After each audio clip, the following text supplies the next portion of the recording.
Votre équipe a présenté les résultats d'une étude rétrospective que vous avez menée sur les déficits immunitaires et une atteinte assez particulière des DICV, qui est la maladie vasculaire porto-sinusoïdale. Est-ce que vous pouvez nous en dire un petit peu plus?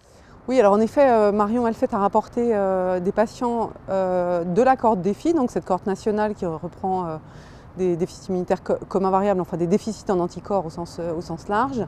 Et dans cette grande cohorte, elle a gardé les patients de notre centre parce que c'était plus facile d'utiliser leur dossier et chercher à dégager des caractéristiques particulières des patients qui avaient cette maladie particulière du foie qu'on appelle la maladie vasculaire porto-sinusoïdale. Cette maladie-là, elle est caractérisée par une hypertension portale. On l'appelait avant l'hyperplasie nodulaire régénérative.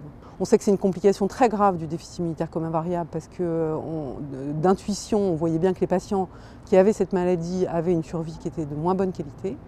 Et donc elle a cherché à savoir avec les patients de notre cohorte parisienne quelles étaient les caractéristiques. Les mots-clés importants, les messages importants, c'est de dire que ces patients ont pratiquement tous le même type de déficit immunitaire, c'est-à-dire qu'ils ont tous un déficit immunitaire commun variable. Deuxièmement, c'est une complication relativement tardive du déficit immunitaire commun variable. Troisièmement, ces complications hépatiques sont quasiment toujours associées à des troubles digestifs que sont de la diarrhée chronique avec des microbes, quels que soient les microbes.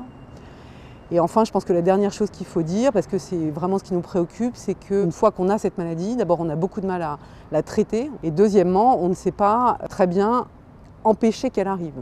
On sait que quand il y a des infections bactérienne ou virale répétée du tube digestif, elle est plus fréquente, mais on ne sait pas très bien l'arrêter. Puis la dernière chose, c'est qu'en fait on a regardé la survie chez ces patients-là avec ou sans maladie vasculaire porto-sinusoïdale. En fait, quand on a une maladie vasculaire porto-sinusoïdale au cours du déficit commun variable, la survie est de moins bonne qualité que les patients qui n'ont pas cette maladie, cette complication hépatique du déficit commun variable.